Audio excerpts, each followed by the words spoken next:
Hi, everyone. Welcome to a new episode of You Gotta Act, a podcast show all about actors and acting. Today, my guest is friend and filmmaker Charles Newland. Hi, Charles. Hi, Manny. How are you doing? Pretty good. Yeah. In light of everything that's happening. So, I know, a stupid question. I haven't had a haircut in 5 months. What can I say? Tell me about it. Like these headphones are saving me right now. Otherwise, I mostly have put things in my hair to like hold it up, and it looks horrible. So I look glamorous only on Zoom when I do the podcast. So I guess that's the advantage. So Charles, you chose to talk about someone absolutely wonderful that I've always wanted to talk about, but at the same time, he's so omnipresent that like you don't really think about what he's doing. I mean, this is like a weird way of saying that you chose to talk about Harvey Keitel. And before we get into talking about him and all these countless iconic films, can you tell us a bit about yourself and what you do and how you got to do what you do? Yeah, well, I'm a filmmaker. I do a lot of documentary work. And how I come to be a filmmaker was originally I was a photographer. I started taking photographs of bands in the city where I'm from, Nottingham. And it just sort of went from there. It was like, oh, well, this is a camera which takes still photographs. Why don't I have to make this a film? How hard can it be? And that was 15 years ago, maybe. Wow. Yeah, about 15 years ago. So I've been slowly and steadily making films since that point. Cool. And yeah, your films are mostly documentary, and Yeah. And you have your own company, right? That's Film correct, company? yeah. No Town Films, which has been running for quite some time now. So Mm-hmm. it's all going well. Things have slowed down, like as with a lot of the film industry at the minute, due to the global pandemic and whatnot. Mm-hmm. But yeah, just a documentary. Well, 2020 was the year because I've made a lot of documentaries. That's my thing. But what I'll be moving on to is dramas, which is where my heart really lies in regards to features. And that was supposed to all be in the planning for the early 2020 to move on from there. So, and yeah, well, that didn't happen. So, it's gonna happen soon now, right? hope so. Yeah, amazing. And so you decided to talk about Harvey Keitel. So you're a friend of mine, and I know that you love. I guess you love. I mean, you watch a lot of like gangster films, 70s films, and so I wasn't really surprised when you said Harvey Keitel. But he's kind of an interesting figure. I mean, as me and Alessandro watched a lot of his films in preparation for this, we realized that he's also a huge 90s actor. Like he's done so much basically ever since he started, and he's never stopped, and he's 81 years old now, and he's constantly doing things. So why did you pick him? I mean, I'm guessing it's because of that 70s era, but can you say a bit more about that? I suppose really to me, Keitel's a bit of a unsung hero in regards to 70s films. Obviously, if you're into films, you know who Harvey Keitel is. But you hear people talk about De Niro, Pacino, Dustin Hoffman, and Harvey Keitel sort of falls by the wayside a little bit. Mm-hmm. And to me, he's just an actor who's been like done interesting stuff from the beginning, even up until like the other year when he was in The Painted Bird. Mm-hmm. You know, he's still making those kind of films that are sort of daring, a lot of the times a bit horrible. Hard to watch. And I think another interesting thing about Keitel is, like, we watched 5 films in preparation for this. We watched Who's That Knocking at My Door, Blue Collar, Fingers, The Duellists, and Reservoir Dogs. Mm-hmm. Well, all 5 of those films were the directorial debuts of people who went on to have stellar careers after the fact. Mm-hmm. You're talking about Martin Scorsese, Paul Schrader, James Toback, Ridley Scott, and Quentin Tarantino. Yeah. And he was their actor in all those films. Mm-hmm. So, like, outside of me just loving his performances, he must be a good luck charm to quite a few people. Yeah. Because, you know, it's absolutely insane. I think there's just one of those things with him where he's never been scared to take a chance. Mm-hmm. You know, he will always, like a young director, he will work with them. You know, he has no issues exposing himself in a lot of films, which he does because he's from the very first one. He's naked and he continues that trend on. Yeah, that is refreshing in itself. Like just seeing, And the interesting thing as well is that he's not like your typical Hollywood movie star at all. Like, you know, he's not like a Greek god getting naked. You know, he's a guy Yeah, just being completely naked in every sense of the word. Like he's just very much willing to get vulnerable. And I think you can see that, like you said, like from his first film, but in every way. Like he's just, what I really like about him is that he's always, not always, but he's very interested in playing guys that are really struggling and are breaking down, and breaking down internally. Like that's what we were talking about with Alessandro. Like, you know, Pacino has played very loud, you know, kind of aggressive guys as well, very unlikable guys as well. But Pacino's troubles were always coming from the outside. It was him against the world, you know, like the world is yours kind of thing in Scarface. Whereas Keitel, it's more internal, it's more spiritual as well. And he makes that come alive in so like through his amazing performance, but also like specifically through his body. Like he knows that an actor is a body as well. And that seems like obvious because of course like it's a person that you film, but he really isn't afraid of using that. No, and he's always somebody who sort of seems big on screen. Mm. You know, he feels big. I think he's got, what Keitel has got is an amazing talent. He works very well as a leading man in a lot of films he's been in, but he's also very good at sort of pulling it back to let somebody else do a bigger performance around him. Yeah. Like sort of the instances I can think of in that particular thing is Mean Streets, you know, like Keitel is a sort of heart of, which is in a few things that I've watched recently of him, you could sort of say he's like the heart of a film for other people to go big. Like would De Niro's Johnny Boy work as well if you didn't have Keitel's Charlie to anchor the performance? You know, and it's the same thing with Blue Collar that we watched.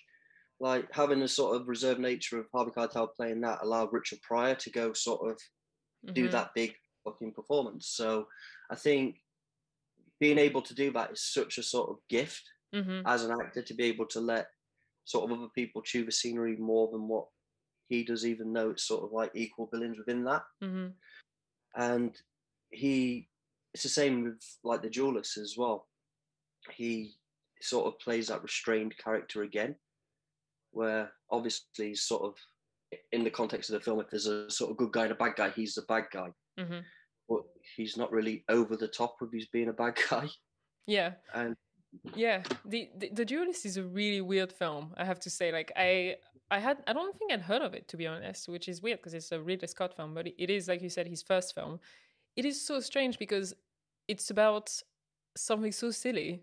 Like it's just this guy. So obviously, you know, it's a film set during the Napoleonic era, and everyone is like not French. Like all the actors are not French. So Harvey Keitel is called Gabriel Ferraud, but like they say it like Ferraud. It's so stupid. I'm like, just change the names also. I don't know. Anyway, but he plays this guy who one day he did a duel with some guy, and turns out that was wrong because he wasn't meant to do a duel with a specific guy because of his rank or whatever.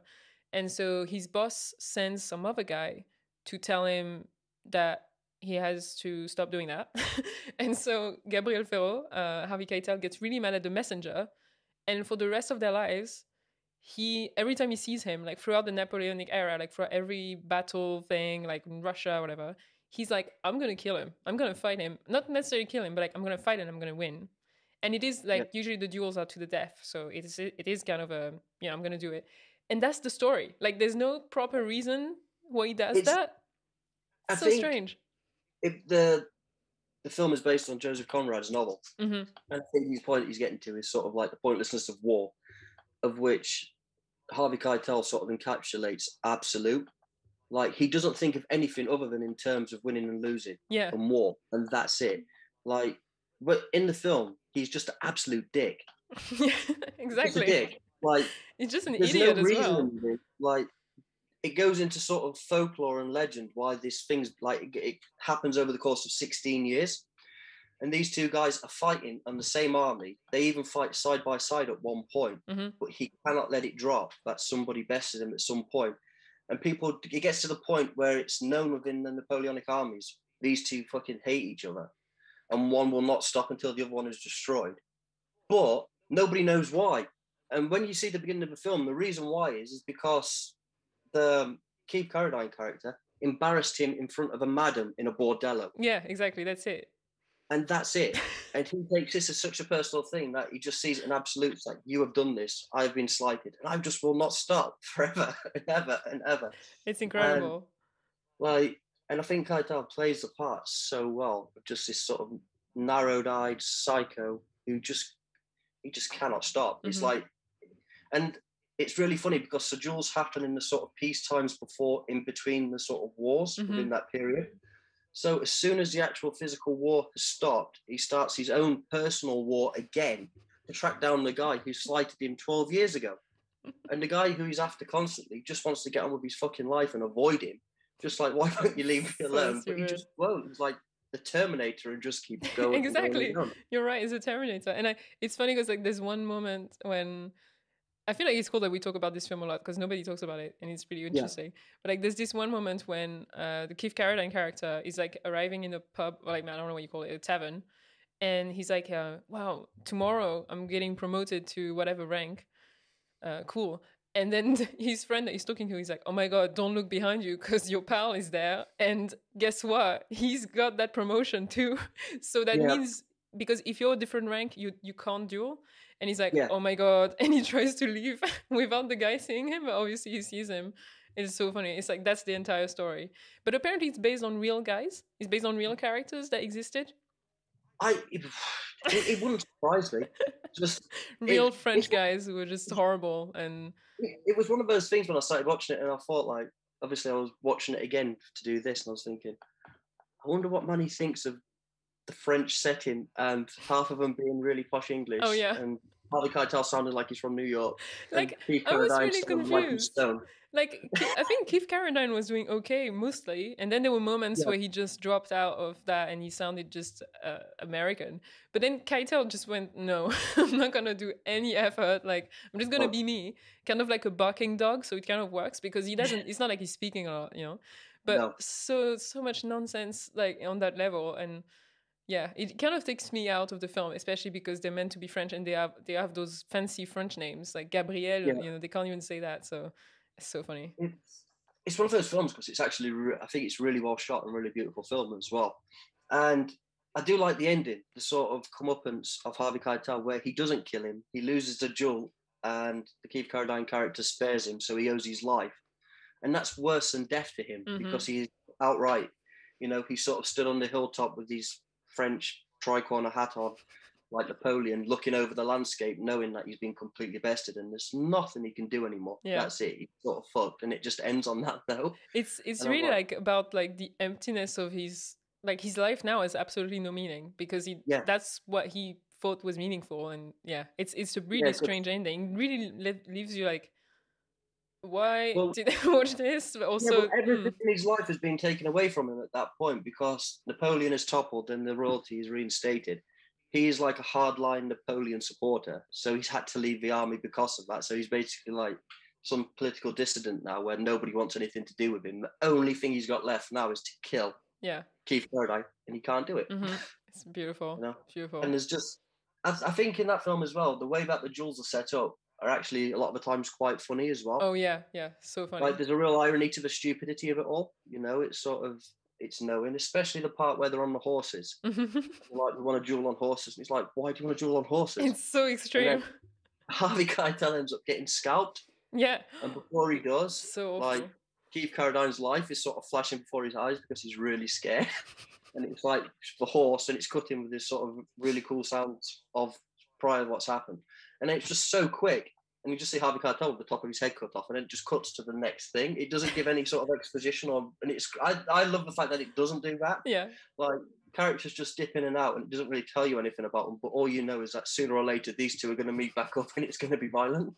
It's so weird. I don't like, and that's the first film as well. Like, Ridley Scott was like, "This is what I'm gonna do to show like what I'm all about." But then I guess he's not really all about. He's done all kinds of things. But yeah, anyway. Yeah, you're right. Like the fact that Keitel has worked on so many first features is such an amazing tribute to his genuine interest in art, and I think he's got a genuine curiosity. And I listened to some interviews with him, and he sounds like a sort of Zen master sage kind of thing. Like he's fully constantly curious. The guy is like 81 years old now, you know, and he's got like 5 projects in the works or something. I'm like, I don't know how he's gonna do it, but yeah. And I found this really cool interview with Tarantino from 1993 in Empire magazine that's online about obviously Reservoir Dogs, and they explain how it got made, and obviously the way it got made is 100,000% about like thanks to Harvey Keitel. So what happened is that Tarantino had this script, he wrote in 3 weeks, and he wanted to make it, and he thought he was going to make it just with his friends and his uncle and stuff, whatever. He thought Mr. White would be like his uncle. And then his friend who was going to produce the film was doing an acting class, and the wife of his acting teacher knew Harvey Keitel. Somehow he got the script, he read it, and one day Tarantino got home, he listened to his voice messages, and there was Harvey Keitel being like, I would really like to help you guys. And that's how it started. He gave money, he helped them cast it, because he paid for the plane tickets to go cast in New York, even though they were in LA. It's just incredible to think that without him, there wouldn't be Tarantino. And, you know, you can say good or bad about that. You know, like I'm sure some people will be like, oh, I wish, but I do think he's contributed some amazing stuff. And yeah, I think that film Reservoir Dogs is very interesting. I had never seen it before this as well, I have to say, which is kind of shameful, but that's fine. It's interesting because it's kind of a filmed play in moments. Yeah. And to have all these actors, especially Harvey Keitel, in that sells the film to you. I mean, you know, if it was his uncle, like, it wouldn't have worked as well. So to think that without Keitel's involvement, it wouldn't, like, Tarantino wouldn't be where he is. Maybe it would have happened eventually, but it's incredible. But Reservoir Dogs, I watched it again. I've seen it so many times because I'm not really the world's biggest Tarantino fan, but I'm a big fan of Reservoir Dogs because it ticks a lot of boxes that I like in those kind of films. Mm-hmm. A load of angry men shouting in one room, mostly. And like Keitel brings a sort of real gravitas to that. Obviously, everybody in it sort of later on became such great actors, or, you know, Tim Roth, Steve Buscemi, Michael Madsen, whatever. But it's a funny role because he's sort of like the good guy in a room full of bad guys. Mm-hmm. He's like the goodest bad guy. I don't know. He's the least bad one. The least bad out, yeah. And he does sort of bring a lot of emotion to the role of that, which is believable as well. He's sort of got the look at that point of the sort of grizzled bank robber who just takes a shot into this young guy, you know. And even like the scene at the end, it's so beautiful. Honestly, spoiler alerts on this. And you know, just the way he emotes after finding out that he's being deceived and everybody's fucking dead because he stuck up for somebody, and that like tragedy of the deception. You know, it's just a really great scene. Yeah. I think he just plays it so well. I think he's really got a talent for breaking down loudly. It's like, I mean, I think we actually watched, like, because we loved watching his film so much, we actually watched more than the 5 you sent. So okay. So we also watched Bad Lieutenant or Bad Lieutenant, I don't know how you pronounce it, depending. The Abel Ferrara movie, which is not his first film, but it's like an amazing film from 1992, which is the same. That was the first one of his I watched. Oh, was it? When I was 13. Amazing! Oh my god. That set the tone. That set the tone. My film watching was based on watching 2 films at a young age, which was The Bad Lieutenant and Videodrome. I've never seen Videodrome, but that's because I'm scared of it. So everything was sort of set to the tone of that afterwards. So, but yeah. What did you think of Bad Lieutenant? I loved it. So that was me rewatching it because I first watched it at the beginning of lockdown, so actually almost a year ago now, which is atrocious. I watched it with my sister because we started to do this thing of like talking about movies on Instagram Live, and it was really fun. And yeah, one film that really struck me, especially the first time I watched Bad Lieutenant, is the way Keitel, like you were saying, like emotes. You know, spoiler alert, obviously. But when he's in the church and he's literally asking Jesus, like, you know, for forgiveness, and also like, why aren't you helping me? He he goes so intense because, like I was saying before, like I think when he's tormented, especially in this film, it's like an internal torment, and it's spiritual as well. So it's not about necessarily the world against him; it's more him feeling terrible. And he just goes like, his face just scrunches so much as if there was a devil inside him, and he goes like, it's like, and it's so like, it's hilarious, but it's also just completely appropriate for this kind of torment. It looks like an exorcism of his demon. And yeah, I think it does similar things in Fingers, the Toback movie, when he's playing the piano. He's like, da, da, da, da, da. Yeah. He's a very physical actor, like very expressive, but at the same time subtle. It's perfect. It's a strange performance in Fingers, because to me, sort of, I've seen Fingers quite a few times. He sort of plays the character as if he's on sort of like the autism spectrum, carrying the radio and the reactions that he gets to it and how he reacts to other people. And Fingers is just a very, very strange, I think, mixture of its director, because James Toback is just a big sweaty creep of a guy. Yeah, as we know. He was one of the first guy who got taken down by the Me Too movement, right? He was like one of the first one, and one of the, I mean, they're all terrible, but like just the level of his torment of women was absolutely insane. Yeah. And that was the sort of thing with James Toback was actually reported on way before Me Too as well. I think Jezebel was reported on it like 3 or 4 years before. Oh, wow. And it never really came to light because it was sort of like, well, who the fuck's James Toback in 2005? And oh, I see. it sort of came more to the fore when all the other stuff happened. But in that performance in Fingers, it's just one of those kind of performances where he's got to sort of put all this stuff into one character. He's got like, it's like this weird mental anguish about being sort of gay or bisexual, which is mentioned many times through the film. Also the sort of weird kind of rapey things he does with women, along with being this concert pianist who's also a gangster. So there's all this kind of stuff that's put into the character, and he manages to portray it right. And I think that's the saving grace of the film, is that Keitel's performance is so good in it that it does kind of save it, because totally on paper it should be just fucking awful.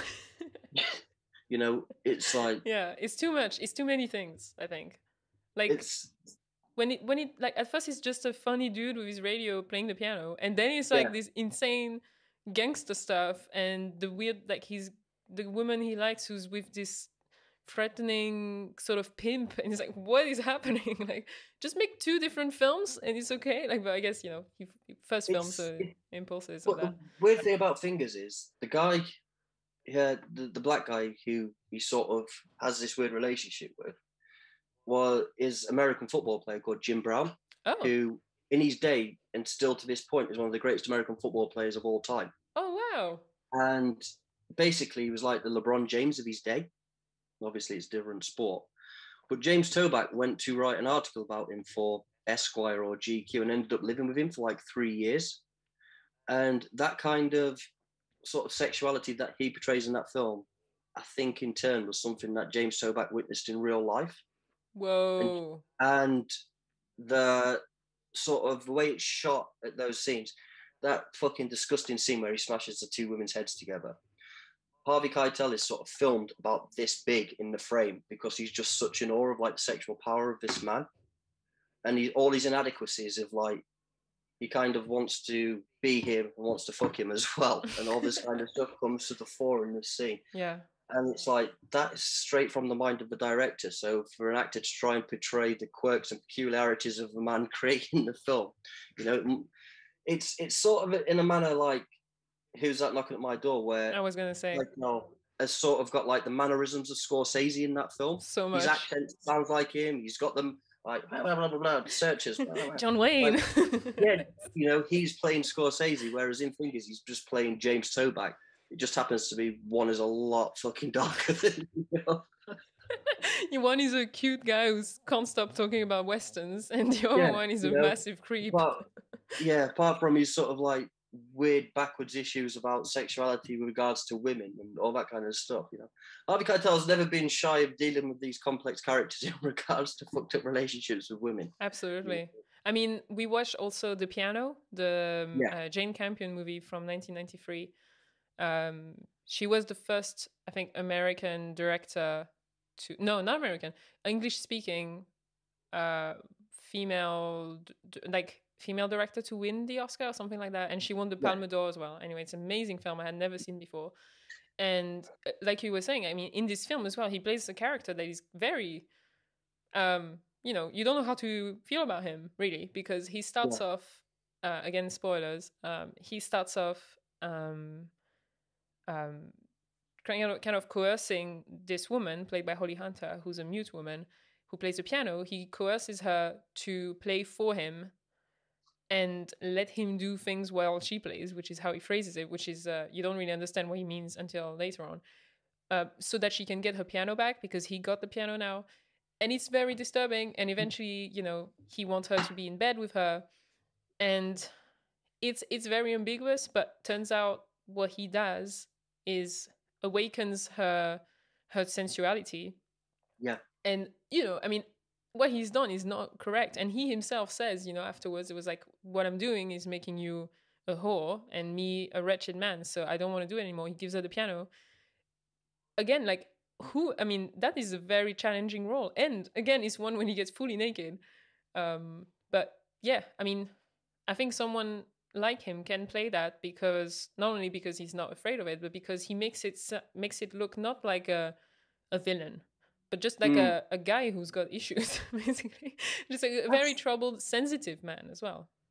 That's the thing, isn't it? Like, when you're watching The Bad Lieutenant, you know, he acts like what should be the bad guy of the film, but you don't really take him as the bad guy of the film. You take him as just sort of this horrible guy who's just, there's something wrong somewhere, you know.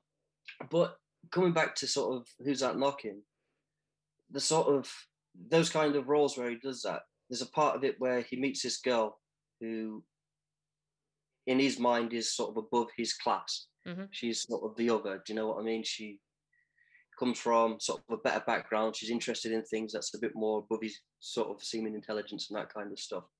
And like the first part where they're together, he sort of puts her up on such a pedestal because she's so different from what he's used to being around, that he doesn't want to fuck her, because he thinks, like, if he fucks her, she's a whore. She's a broad. Yeah, she's a broad, you know. And then when she tells him about what happened to her, that her boyfriend raped her, he, like, all the illusions of this sort of angelic woman come crashing down, and now she's back to a whore, even though it's something completely out of her own sort of circumstances that she could control. But he blames her for it. And sort of as a first proper role for a film, to be able to do all that and do it as well as what he does. It's weird watching these films in the order I've watched them, because you see him getting older, because he was so sort of cute and fresh-faced in that film. Yeah. He looks like a baby, you know. You're used to seeing Harvey Keitel a certain way. Yeah. Very rugged. Yeah. Yeah. You know, and he gets it across. And again, it just feels like a film where a director's sort of working out his sexual quirks using Harvey Keitel as an avatar. He's just a vehicle for all these guys to figure it out. Yeah, it's true. Yeah, I mean, I was completely blown away by Who's That Knocking at My Door, because, like you were saying, you know, not only is he amazing and so young and so fresh, but also because, I mean, you know, again, I don't want to go too deep into talking about the films themselves, because this is about him, but I think the film, you know, watching that today is so, it is so much more. Wait, is that outside? It's baby screaming. Okay, sorry. Yeah, siren and a baby scream. It turned into a Harvey Keitel film. I love so much, like, the beginning of Bad Lieutenant, when he drives his kids to school and he just, like, screams at them. Yeah, like, but he's screaming about the aunt as well. You tell her to fuck off. If you want to use the bathroom, you tell her to fuck off the bathroom. Like, Jesus, it's like 8 a.m. in the morning. Okay, anyway, where was I? So who's that in knocking at my door? The other reason why I love it as well, and it's linked to Keitel being willing to play these very complex, conflicted characters, and not likable or unlikable characters, is that watching that film today, it is one of the best depictions of toxic masculinity I've ever seen. Like, oh, absolutely, yeah. It's Martin Scorsese's very first movie. I don't even know how old he was. He was like 20 or something. Yeah. It's insane. And it is so nuanced. And it's not judgmental. It's more painting the society that this guy lives in and why he would think that, this woman being sexually assaulted is her fault. It's very interesting because at the same time, with the way Scorsese adopts kind of like French New Wave techniques, with like the cross-cutting zooms and like very, very, very. I did make a joke watching it. I was like, "Watch as Godard wants." Yeah, exactly. He's just really pushing for it, and it's like so obvious. There's one shot when I think it's the beginning of the film when Keitel is walking down the street with his friend, and they're going into a building, and it's like a shot from the high above in the sky, like down on the street. It's exactly the same as in the 400 blows when Jean-Pierre and his pal like skip school and they go to the cinema or whatever. It's the same, like exactly the same. Anyway, I mean, it's cute that he was so inspired by the French guys.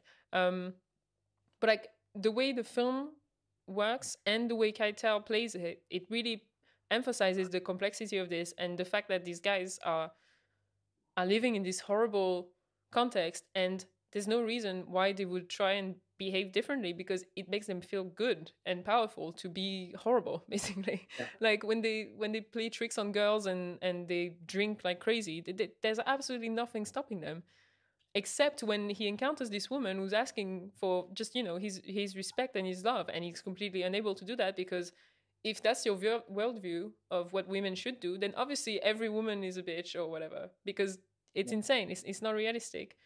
Anyway, it's so interesting. I think one of the interesting things about Scorsese with that period, like, Who's That Knocking at My Door always, to me, felt like a sort of bit of a trial run and a precursor to what he really wanted to do in Mean Streets. Yeah. Because there's a lot of the themes in that which is just done sort of bigger and better with Mean Streets. But it's the fact that those two films are really based on his own personal experience, and like their world where they lived was about 4 streets in New York and Little Italy. You've got the sort of that particular area of New York is 4 or 5 streets, and everything, there was all this other stuff happening in walking distance away in the village, all the sort of poets and the art and all that kind of stuff. But it might as well have been a million miles away, and it was so out of their realm of comprehension that people were doing this kind of stuff. Like, I think you might have seen it. I shared a picture on Instagram of Martin Scorsese, and it was taken whilst he was in NYU, and it was a black and white photograph. And it looks like it's from 1932. Oh yeah, I saw it. Yeah. He was so sort of behind the times of everything that was going on around him because he was so stuck in those ways up until the point he obviously seen a bit more of the world. And that really comes through in those films. Like, it's such a small worldview. And the characters he's writing, it's like Harvey Keitel character is obviously him. Everything's alien to him other than what he knows. And that is why he acts that way. Women are supposed to be a certain way, and if they don't sort of come within the view of what he expects a woman to be, there's no nuance in it. She's either an angel or she's a whore. And exactly. That really comes through. Yeah. And yeah, it's true. You're right. Because 1967 is basically, that's the sexual revolution, as we call it. Like, and it's like, this guy has no clue. Like, a couple years later, he's going to freak out. Like, when he sees what women do and stuff. Well, it was one of those things I heard about Scorsese that I think he might have said it himself. He went to do some of the camera work on Woodstock. They made the documentary Woodstock, filmed the performances and the concept. And Martin Scorsese said he was the only person there dressed in slacks and a shirt and tie at fucking Woodstock. Oh my God, I would love a picture of that. Like tiny Scorsese. And so that sort of tells you everything you need to know. Yeah, absolutely. Absolutely. Yeah.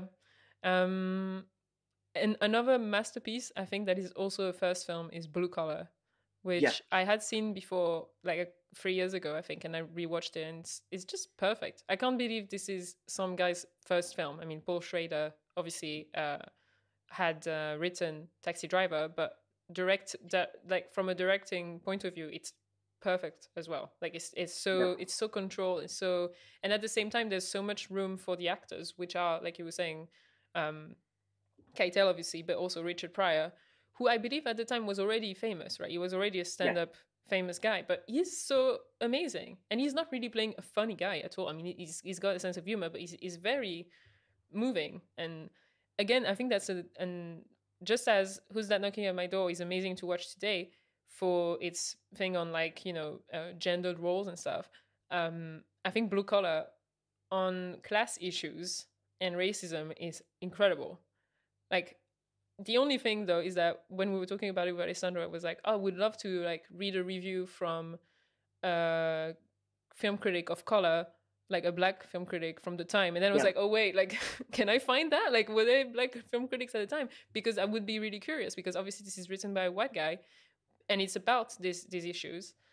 And to my eyes, it portrays them well, but it is such a complex situation of these. So it's 3 characters, 2 black men and 1 white, who's Harvey Keitel. They're all working in this automobile making factory in Detroit, and they're all struggling financially, like big time. They're trying to do their best, they work very, very, very hard in this horrible factory, and they have families. 2 of them have families, and they have taxes to pay, tax bills. And one day they decide to try and steal the money from their union, which is because they also have they're also angry at their union because they think it doesn't do anything and it's actually corrupt and it actually doesn't want to help them. And from then, everything goes wrong, basically. And to me, the film is about how class differences, it kind of puts everyone on the same level. If you're poor, you're poor. Yep. But then class also can take advantage of divisions within society to make them worse, to make everything so much more confusing, to turn your friends into your enemies, and it's heartbreaking, and it's beautiful. And I think Keitel is I don't know what happened in the shooting of this film, but I feel like Keitel is 100% his character. He's Jerry. Like, to me, when I watch this film, I don't see Harvey Keitel at all. Not like when I watch maybe Reservoir Dogs, I see Harvey Keitel, but I guess it's because he's Tarantino, it's a different style. But when I watch Blue Collar, I don't see him. I see like an actual factory worker, and it's perfect. It's incredible. Yeah, he really does. It's like we was talking about before, in terms of his performance, he sort of anchors it to the point of letting the other sort of guys do kind of the bigger performances and the heavy lifting. But I think it's a really interesting film in the regards of that, like you were saying, these guys are sort of fucked from the off. It doesn't matter what they do or what they don't do. The only way that one of them can sort of succeed is by sort of turning his back on the others and basically joining the man. Mm-hmm. It's sort of the tale as old as tales of that. You cannot beat something that big above you. It will always crush you. Mm. And that's what it does in this film. You are crushed. Like, Harvey Keitel needs to get the money to get braces for his daughter's teeth, which seems like such a fucking small thing to have to go robbing for. Mm-hmm. But, in that world, those braces and how much they cost for that child might as well be the cost of a Rolls Royce, because, if you've got no money, $500 might as well be $500,000. Mm-hmm. Exactly. And to sort of portray that in that way, I think he does a really good job, and you can't really sort of talk about Keitel's performance without talking about Pryor's performance, because he's just phenomenal in that film. Mm-hmm. He's so good the way he does it, and also sort of does the kind of deception to save himself, but the explanation he gives for it when it gets to the scene when the meet up at the end outside the house is like, look, I've had to do this because this is self-preservation. What you don't understand is that you are white. These opportunities don't come for me very often. So when they do, I've got to take them. He said, you've got an inbuilt privilege as it is because you're you. So fuck you. We're all on our own. It's so sad because it is, and at the same time, the Richard Pryor character turning his back on his friends is the reason why it all goes to shit. Like, is the reason why the other guy, Smokey, gets killed, basically. Yeah. So it's very sad because you don't want to tell him, no, you're wrong. Like, I don't care about the fact, obviously I understand, but it's such a, that's what I like about Paul Schrader, is that he likes to make to portray the most impossible situations, like the most tormenting stuff possible. Like in a more recent example, like in First Reformed, like the torment of a priest who realizes that the world is dying and there's absolutely no reason to have faith in the world. Like it's just, there's absolutely, like, there's never a point where the guy's like, oh, actually I found the solution. There's no solution. It's just tragic. And the idea that you're a man of faith, you're a priest, and everything that you've believed means by and large nothing, because everything out of your control that's happening in the earth is dying. Exactly. You know, basically, like, you've lived a lie. All the hope and belief that you've put in to just be a good person means absolutely fuck all in the long run, because you can't win. You know, in the same way you cannot beat the union, you know, you can't beat pollution. First Reformed, it's going to win, you know? So, it's the performance of Harvey Keitel in that is really subdued, and that's something that I really like about it. Because it is, Blue Collar's a really sparse film anyway, you know, it's not overly directed, it's not flashy, and I think the sort of minimalism of Blue Collar sort of works for the performances and everything, because everything is so drab. Like, everything just looks miserable, you know. I think Pauline Kael said in her review of it when it came out, like, even a sunny day looks like purgatory because there's just nothing. I like the scene when they all having this massive party on the Friday, like night out or whatever, and it's just like, it's on the same level as what happens in Bad Lieutenant. It's like total kind of, you know, blowout of like drugs and women and alcohol. And it makes sense because they have nothing else. Like they have so much pressure. And also again, like masculinity and the idea of masculinity, like I was talking about Alessandro, comes into play in that film because they are the breadwinners, that they have to be the guys bringing everything to the table. And I love being made to feel less of men because they cannot provide the most basic function at that point in time for that kind of person, was to provide for their family, and they can't do that. So, and meanwhile the wife is at home being like, we need braces for the kid, and you know. And I love the moment when Keitel finds out that his daughter like hurt herself in her mouth because she tried to do braces for herself with like wires, which is so sad. And he looks at her and he's like horrified, and his wife is like, yeah, she tried to do braces. The kid runs to her bedroom crying, and he has this moment where he just doesn't know how to react, because you feel this sense of like he cannot express his emotion, he can't say it, he can't like tell his wife that he's sad and he's sorry, because that would be wrong, because he's meant to do the right. And it's like this kind of, it's not a long take, but it's, the camera stays on him a little bit and he's just there struggling. And I think Keitel's career is 100% about doing this and being ready to do it. And obviously he's played other guys, like other kinds of characters. He's played some good guys, like in Thelma and Louise, he's actually a good cop, which is unusual. And he's an understanding cop. Like he understands what these women are running away from and towards. But yeah, I think he's got some real sensitivity to him. Absolutely, yeah. And I think with a lot of the films, I watched a film of his recently, which I haven't seen for a long time, and it's got loads of different titles because it was an Italian film made in New York. All right. And it's sort of like a precursor to The Bad Lieutenant. But the bad guy in it, or the sort of protagonist sort of thing, is John Lydon, Johnny Rotten from the Sex Pistols. Whoa. So it's his only acting part, I think. And it's I really like it. It's called Cop Killer. I think it's on YouTube. I don't know who owns the rights to it. But he plays that same sort of character again, where he's an absolute shit and he does terrible things, but you don't see him as a bad guy. I don't know how you can have that ability to do that. You know, even in the Bad Lieutenant, he doesn't. Yeah, you know he's a bad guy, but he's not the bad guy. Do you understand what I mean? Yeah, I do. Yeah. Like, I mean, I think it comes from being an actor who, you know, one not typical, but like a common lesson in acting is like, you have to understand your characters and you can't judge them, because if you judge them, you're only gonna play people you agree with, and that's boring. Like, I mean, how are you gonna explore the fullness of humanity if you just play good guys or whatever? And I think for him, I mean, I know he trained in the method. He He was at the actor's studio. He took him like 6 years to get in because at first they didn't want him and it was very competitive. But he went there and he trained there and he's trained with Stella Adler and all that. But I think it's more than just the method. I think it's his sensibility.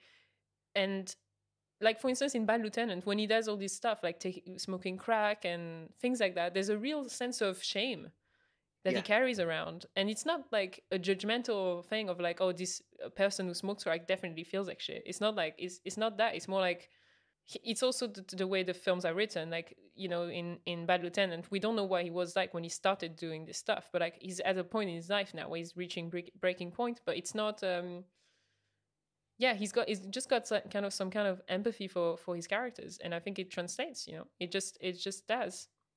In Bad Lieutenant as well, you get the feeling like the character knows what he's doing is bad, but has come to terms with the fact it's bad. He just accepts it. He accepts that what he's doing is bad. You know, it's like, and that's interesting to portray, you know? Like, I feel like movies don't always want to do that. Yeah. Like, they just want to portray people who are like, I should be the good, you know?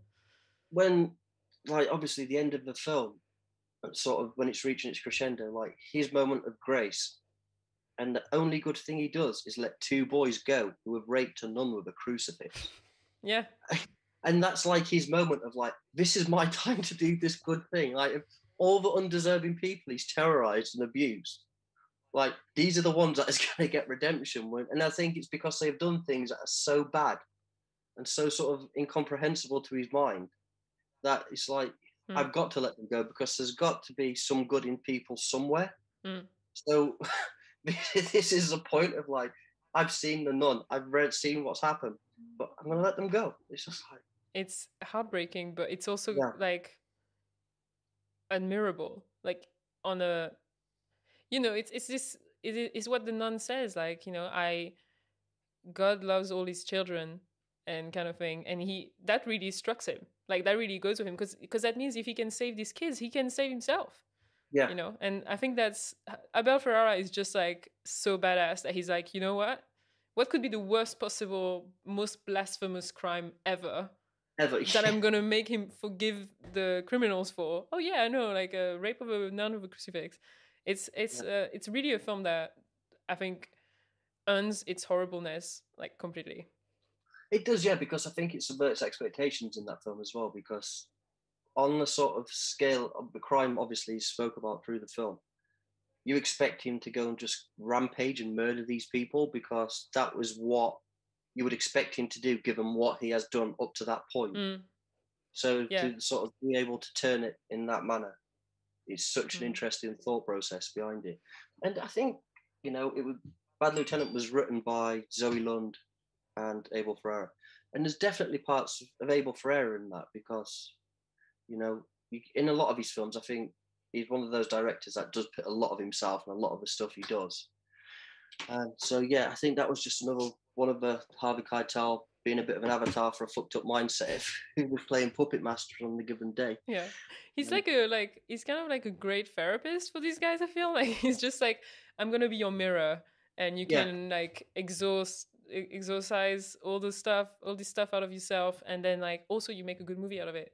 Like, don't worry about it. It's fine to be a bit weird. I mean, to an extent, obviously, James Toback is cancelled and we don't want to talk about him. But yeah, I guess that's what actors can do sometimes. Yeah. Be a real gift to their directors. And also, in Blue Collar, if you ever wanted to see Richard Pryor and Harvey Keitel have a sword fight with dildos, that's in the film. So that's a recommendation to watch it.